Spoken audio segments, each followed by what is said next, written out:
4 PM news network में दोस्तों आपका स्वागत है। मैं हूं आपके साथ राशि जहीर। 9 मई 2023 में पाकिस्तान में एक ऐसे आंदोलन को कुचल दिया गया और आंदोलन करने वाले पाकिस्तानी मूल के लोग जो थोड़े ज्यादा उपद्रवी पहले से ही होते हैं, और खास करके वो लोग जो इमरान खान की पार्टी के समर्थक थे, बलूचिस्तान से लेकर इस्लामाबाद तक सड़कों पर लोग थे।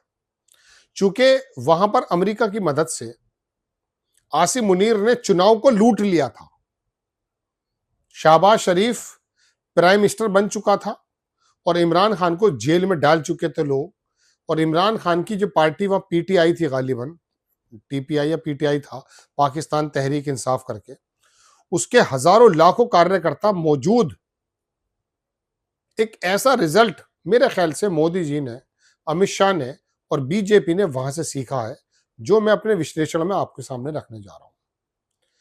अब सरकार तो चूंकि लूट ली गई थी, इलेक्शन के बारे में पूरी दुनिया ने जान लिया था कि इमरान खान जीता हुआ होने के बावजूद वहां पर की जो सेना और आसिम मुनीर नाम का जो मुनाफिक है, उसने लोकतंत्र जो जितना भी कुछ मौजूद था पाकिस्तान में, उसको धता बताते हुए अमेरिका की मदद से इमरान खान को सत्ता में आने से रोक दिया था। वो क्यों रोका था एक अलग मसला है, उसने इसराइल को एक्सेप्ट किया था नहीं किया था वो बात अलग है। मैं सिर्फ ये बताना चाहता हूं कि जब मेरे ख्याल से यहां की सरकार ने देखा कि पाकिस्तान जैसे उपद्रवी लोग, बलूचिस्तान जैसे अड़ियल पठान इकट्ठे होकर के उन्होंने जो डंडा उनके ऊपर फेरा है और गोलियां मारी हैं, तो कई लोगों को मारा गया और उसके बाद छिनबिन कर दिया पूरा आंदोलन। और फिर हुआ यूं कि वो इमरान खान की पार्टी के कार्यकर्ता टूट टूट कर, विधायक भी और सांसद भी, सारे के सारे आकर के सत्ता पक्ष के पास खड़े हो गए। तो ये एक पता ये चला कि अगर सख्ती की जाएगी सेना की तरफ से, पुलिस की तरफ से, पैरामिलिट्री फोर्सेस की तरफ से, तो शायद ये आंदोलन दब जाएगा। इतना भी ज्यादा परेशान होने की जरूरत नहीं है कि गद्दी खाली करो, जनता आती है, जनता पे 4 डंडे मारो, छितर बितर कर दो। इनकी समझ में शायद पाकिस्तान से वो सीन आया। कल दिल्ली की सड़कों ने शायद इस तरह का रूप देखा है। लेकिन मैं आपको दोस्तों ये बताना चाहता हूं कि ये बीजेपी और अमित शाह और मोदी अगर सोचते ये हैं कि पाकिस्तान के लोग जिस तरह से शांत होकर बैठ गए और इमरान खान आज जेल में है, उसकी बहन को भी उससे नहीं मिलवाया जा रहा और जितने कार्यकर्ता थे डंडे लग के सीधे हो गए, वो लोग कुछ और थे, ये लोग कुछ और हैं। ये गांधी पे चलने वाला देश है। यहां लोहिया का वो नारा बोलाया जा रहा था बार बार के, वार चाहे कुछ भी हो, हाथ उठाना नहीं है। तो वहां पर विकलांग भी पिटा है, बच्चे भी पिटे हैं, बच्चियां भी पिटी हैं, लेडीज जेंट्स जो भी आया, पुलिस ने उन पे डंडा जिस प्रकार से मारा। हालांकि उसको बदनाम करने के लिए गोदी मीडिया को जो टूल बॉक्स है वो तैयार बैठा था।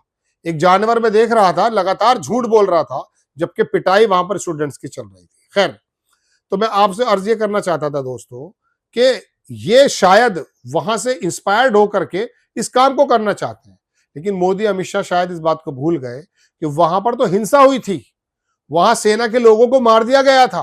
क्योंकि आदतन पाकिस्तानी थोड़ा सा उपद्रवी होता है, थोड़ा सा उपद्रवी होता है, ये बात मान लीजिएगा।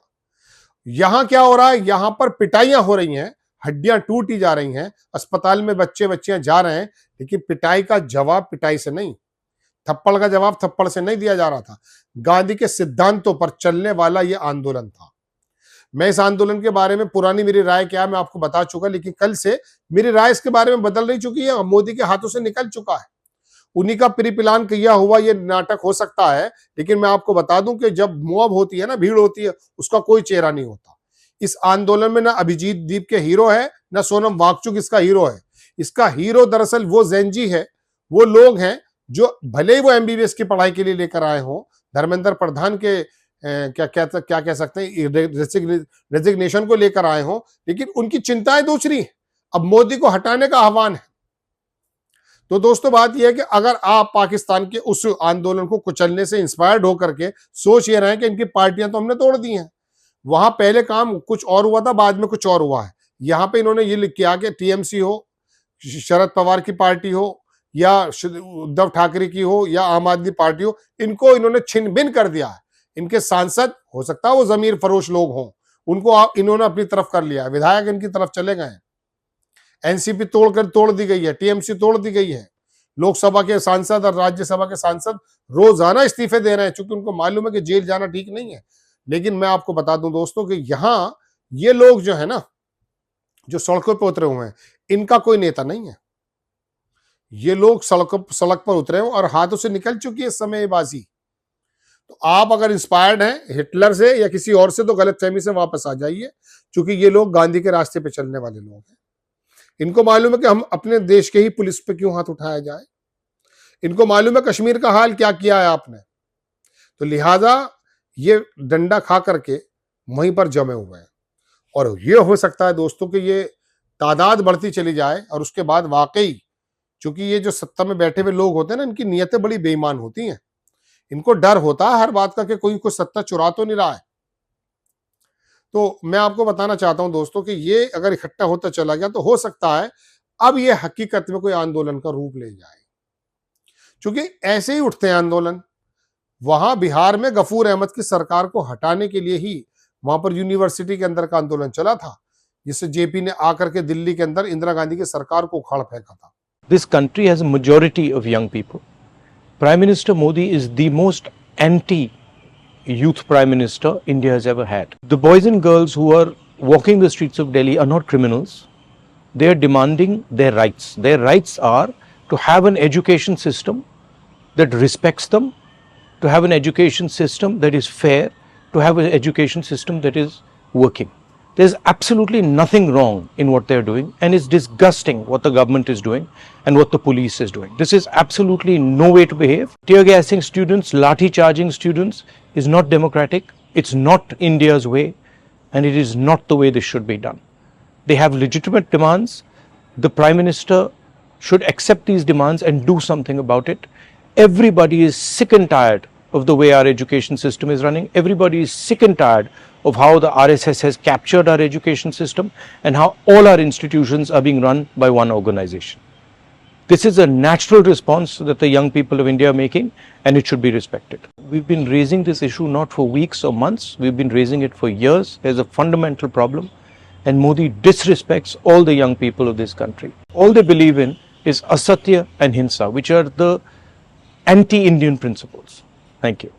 तो अब ये आंदोलन आप इंस्पायर्ड हिटलर से हो या पाकिस्तान से हो, इस गलतफहमी से तो आपको आना पड़ेगा। दूसरी बात, डंडा मारता हुआ पुलिस वाला भी इस बात को जानता है कि मेरा बच्चा भी एक स्टूडेंट है। यहाँ जो बूढ़े लोग आए हैं ना, नसरुद्दीन शाह को जब मैंने बैठे देखा तो किसी ने ऊपर से फोटो लगा दिया, गाना लगा दिया, वो लता जी का गाना है, बहुत शानदार गाना है। वो नसरुद्दीन शाह अपने देश की बर्बादी को देख रहा था खड़ा हुआ। मैं आपको सच बता रहा हूं, प्रकाश राज, शबाना आजमी जो वहां पर आए हैं, वो अनुपम खैर जैसे जमीन फरोश लोग नहीं है। वो ना भाग सकते हैं, ना दौड़ सकते हैं, ना नारे लगा सकते हैं, लेकिन वो देख रहे थे खड़े होकर के आखिरकार तुम लोगों ने इस देश का कर क्या दिया। देखिए, एक बात तो तय है, कुछ हो या ना हो, मोदी की पॉलिसीज और मोदी की सरकार की पोले खोल दिए नौजवानों ने। कब तक आखिरकार ऐसा होगा कि ये लोग हिंदुत्व की राह पर चल करके देश के बंटवारे का काम करेंगे, वर्गीकरण का काम करेंगे, समाजों का बांटने का काम करेंगे, क्योंकि ये मंदिरों के भी जो है मैं कह सकता हूं मुहाफिज नहीं है। वहां पर भी चोरी डकैतियां चल रही हैं। राम मंदिर का चढ़ावा चोरी करके जो चुपचाप बैठे हैं अभी तक मोदी, दो शब्द बोलने को तैयार नहीं है, क्योंकि इसी आडंबर के साथ तो आए थे ना कि हम हिंदू धर्म बचाएंगे। तुम्हारी औकात नहीं है किसी के धर्म को बचाने की, ईश्वर अपने धर्म को बचा लेगा। वो आमिर खान की एक फिल्म आई थी ना, उसके अंदर एक बैठा हुआ संत यही बात कह रहा था, झूठा संत, कि हम देश की रक्षा ना करें। तो फिर आमिर खान ने उसमें जवाब दिया था कि तुम्हें किसने ठेका दिया है धर्म की रक्षा करने का। ईश्वर है तो अपने धर्म की रक्षा कर लेगा, और धर्म तो अंदर होता है, सीने के अंदर, आदमी की रूह के अंदर धर्म होता है।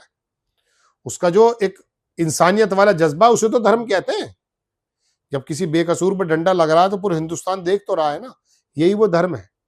आप किसी और धर्म के लबादे में लपेट करके बेवकूफ नहीं बना सकते। खैर दोस्तों, मैं बताने सिर्फ ये आया था कि दरअसल अगर आप किसी देश के विदेश के किसी आंदोलन को सोच रहे हैं कि गले पे रख दिया था तो ब्लैक लाइव्स मैटर बन गया था अमेरिका में, ये हाल तुम्हारे भी होने वाले हैं संभवतः, ऐसा लगता है। जय हिंद।